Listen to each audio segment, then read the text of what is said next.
کا سب کچھ چھینا، اس کی جان تک چھینی، اس کو موت کے گھاٹ بھی اتارا، لیکن پھر بھی سمیہ جیت گئی، میں ہار گیا۔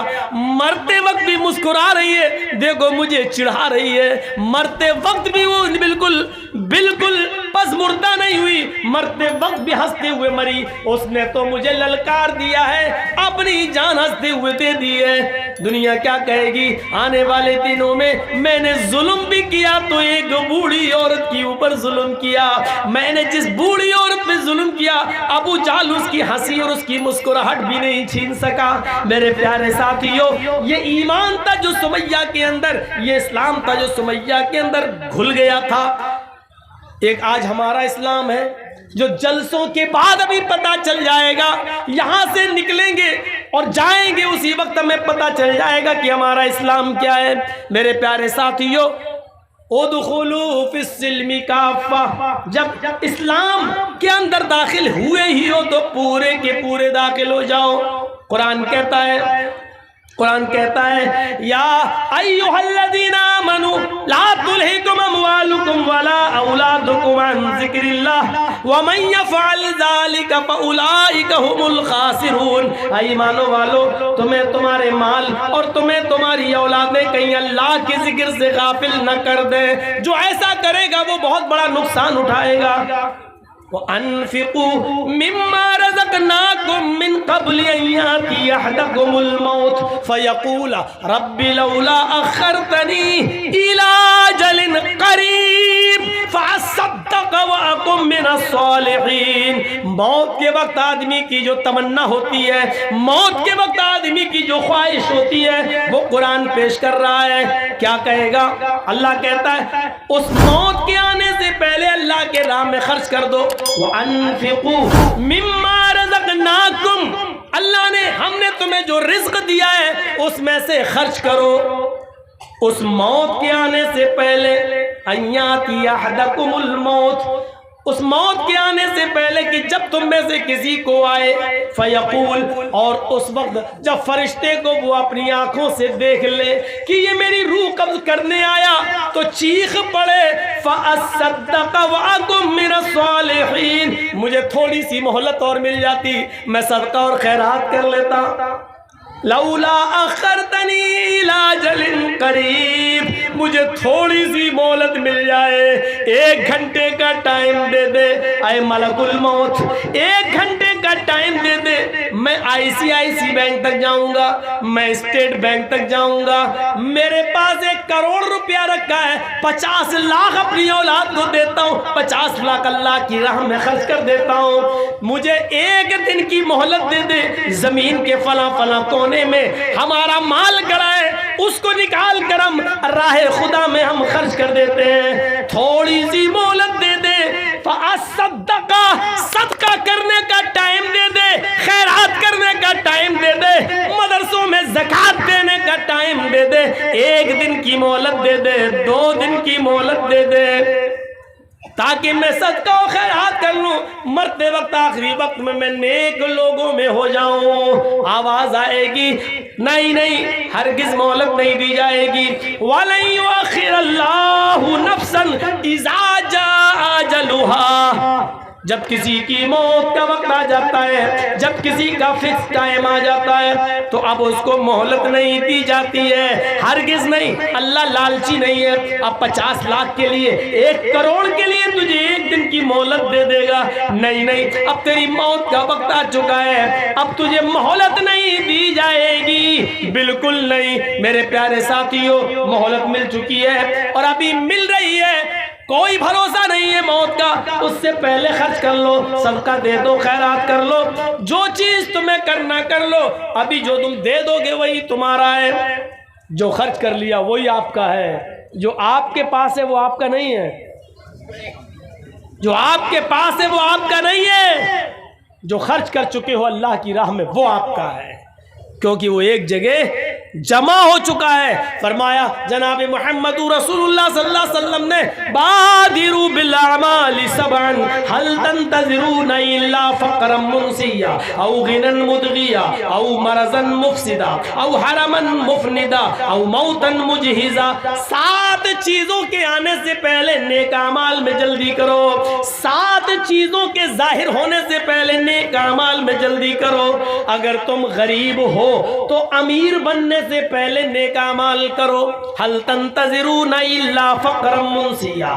کیا تم اگر تم امیر ہو, اگر تم دولت مند ہو تو ایسی فقیری کا انتظار مت کرو جو تمہیں الا فقرا منسیا. هل تنتظرون الا فقرا منسیا. کیا تم ایسی فقیری کا انتظار کر رہے ہو جو تمہیں سب کچھ بھلا دے؟ پیسہ ہے, دولت ہے, ابھی آپ سردیوں میں گرم کپڑے لے سکتے ہو, گیزر لا سکتے ہو, گرم پانی سے نہا سکتے ہو, گرم کپڑے لا کر فجر میں جا سکتے ہو, ابھی پیسہ ہے تمہارے پاس. کیا تم غریبی کا انتظار کر رہے ہو؟ جب سب چھن جائے گا تب جاؤ گے نیک عمل کرنے, جب کچھ نہیں رہے گا تب جاؤ گے. تو غریب ہونے سے پہلے نیک اعمال کرو. او غنن مدغیا. اگر فقیر ہو تو ٹائم ہی ٹائم ہے تمہارے پاس, وقت ہی وقت ہے, نیک اعمال کر لو. کیا امیر ہو جاؤ گے تب نیک اعمال کرو گے؟ ایسے امیر جو تمہیں سرکش بنا دے.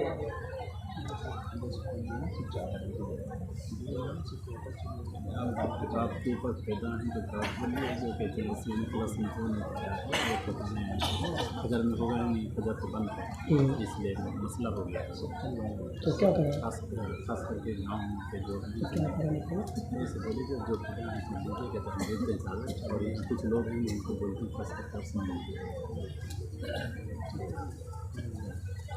ہیں. تو ان 7 چیزوں کے آنے سے پہلے ہمیں اور آپ کو نیک عمل کرنا ہے. اگر امیر ہو تو غریبی سے پہلے, غریب ہو تو امیری سے پہلے.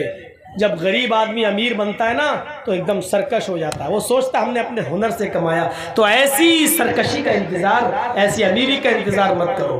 او مرضاً مفسدہ. تندرست ہو, صحت مند ہو تو مریض سے پہلے, بیماری سے پہلے نیک عمل کر لو. اچھے خاصے ہو, نماز نہیں پڑھ رہے ہو, جب ایکسیڈنٹ ہو جائے گا, ٹانگ ٹوٹ جائے گی, تب جاؤ گے نماز پڑھنا. او حرمن مفندا. جوان ہو, عبادت کر لو. کیا ایسے بڑھاپے کا انتظار کر رہے ہو جو تمہاری عقل خراب کر دے؟ جوانی میں نماز نہیں پڑھی, اب عقل خراب ہو گئی, اب جا رہے ہو نماز پڑھنے, پتہ ہی نہیں وضو میں 3 بار دھو رہے ہو کہ 5 بار دھو رہے ہو, سجدے 2 کر رہے ہو کہ 8 کر رہے ہو. عقل خراب ہو, اب جاؤ گے عبادت کرنے. او موتن مجھزا. یا اچانک آ جانے والی موت سے پہلے نیک عمل کر لو. زندہ ہو تو عمل کرو, کیا موت کا انتظار کر رہے ہو؟ اب الدجال فشر غائب ينتظر. کیا خروج دجال کا انتظار کر رہے ہو؟ جب دجال نکلے گا تب تم نیک عمل کرو گے. اب الساعہ فساعت وادھا وامر. کیا قیامت کا انتظار کر رہے ہو؟ قیامت سے پہلے نیک اعمال کر لو. تو میرے پیارے ساتھیو, یاد رکھیے گا, سب سے بہتر چیز ہوتی ہے صدقہ و خیرات. جو انسان کی تقدیر میں بہت سی چیزیں لکھی ہوئی ہوتی ہیں, لیکن صدقہ آنے والی مصیبتوں کو بھی میرا ہے اسلام کے اندر پورے کے پورے داخل ہو جاؤ.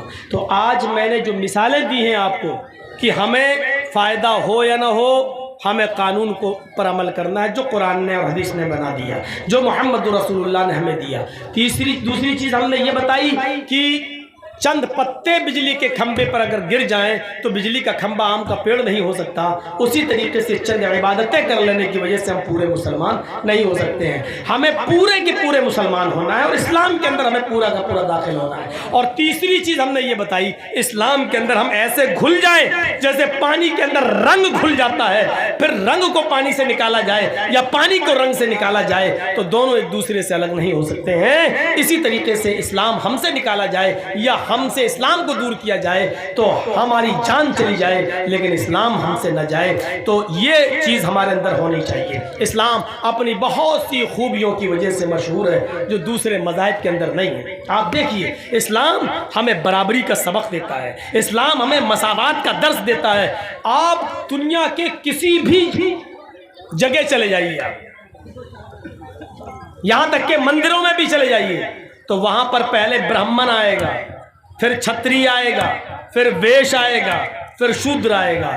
ایک ساتھ پوجا کرنے کی برہمن اور شودر ایک ساتھ پوجا نہیں کر سکتا ہے. آپ کسی بھی مندر کا آپ جائزہ لے کر دیکھ لیجیے. ٹرین میں آپ چلے جائیے, آپ کی اپنی سیٹ, لیکن ایسے بہت سے لوگ مل جائیں گے جو آپ کو آپ کی سیٹ سے اٹھا دیں گے. چلیے ہٹو ہم بیٹھیں گے, زبردستی گھس جائیں گے.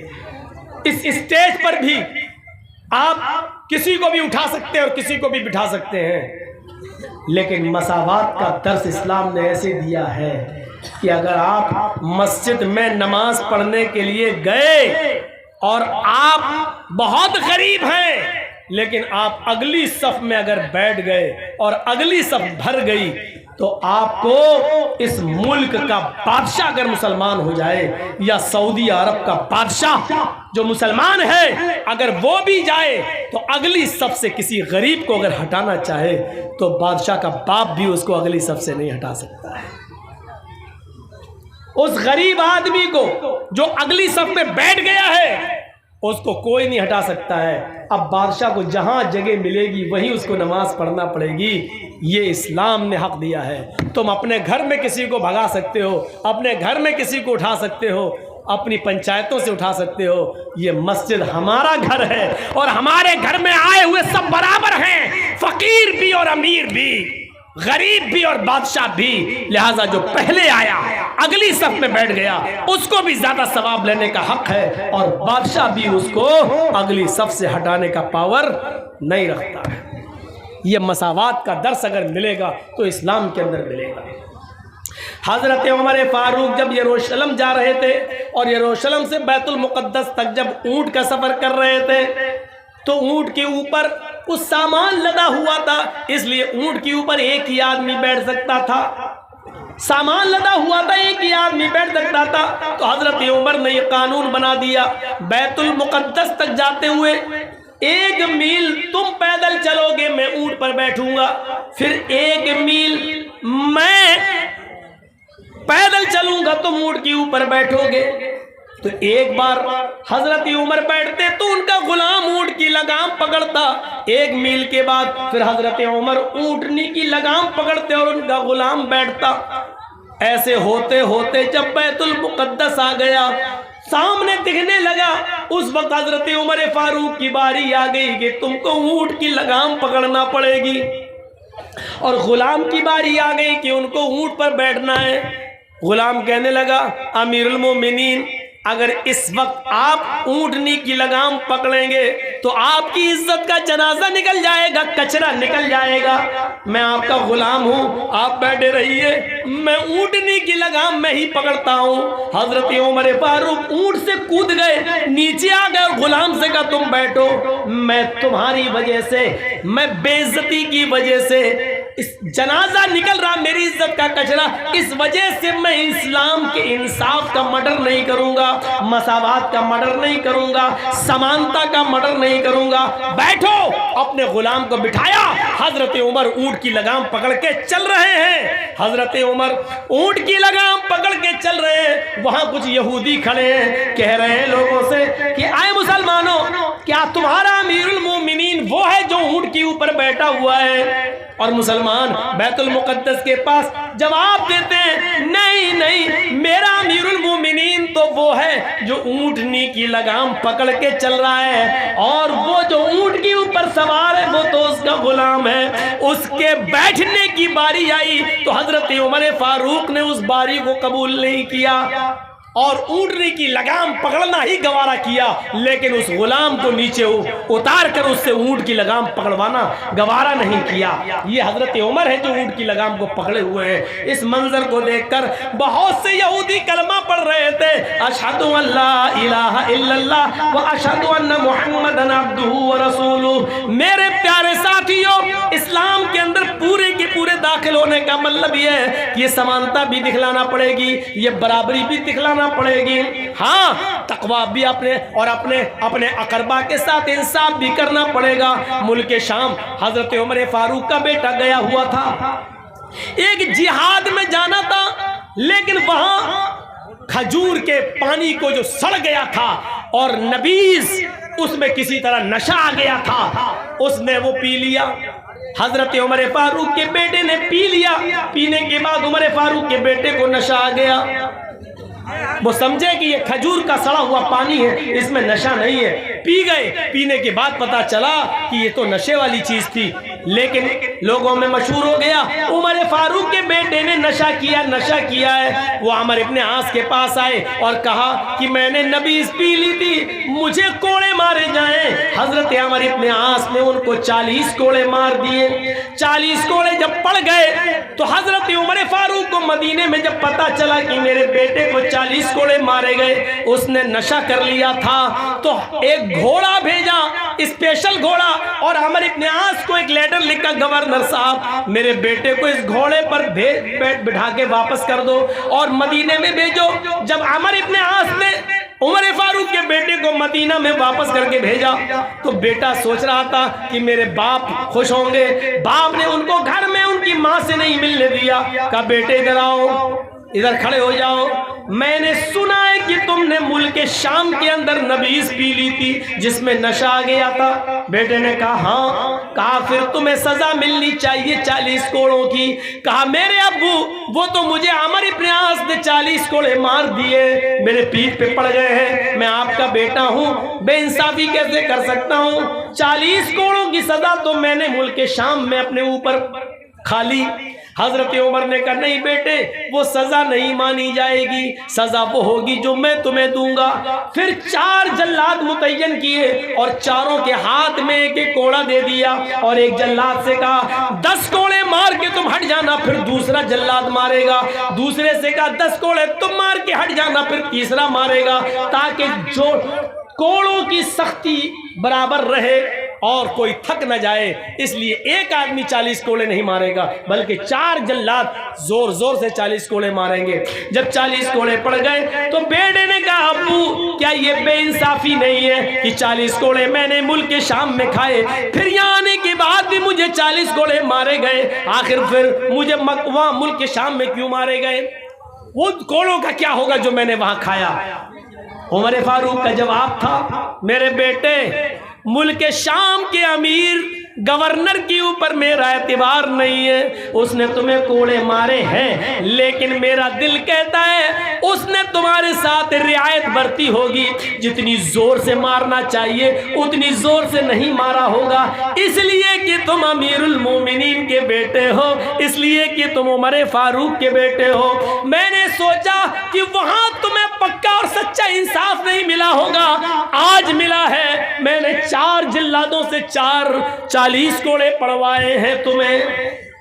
یہ تھے مسلم، اسلام کے اندر ان کو کہا جاتا ہے کہ یہ پورے کے پورے اسلام کے اندر داخل تھے۔ میرے پیارے ساتھیوں، 2 بجے تک ہی پرمیشن مل سکی ہے، اس سے زیادہ نہیں۔ میں اپنی بات کو ختم کر رہا ہوں، لیکن چلتے چلتے پھر میں کہنا چاہتا ہوں جو لوگ اس کپڑے میں نہیں ڈال سکے ہیں وہ اسٹیج پر بھی آ کر ہمیں دے سکتے ہیں، مجھ سے مصافحہ کر سکتے ہیں، میں تھوڑی دیر بیٹھتا ہوں آپ کے پاس، جو لوگ دینا چاہیں وہ ہمارے ہاتھ میں بھی لا کر دے سکتے ہیں۔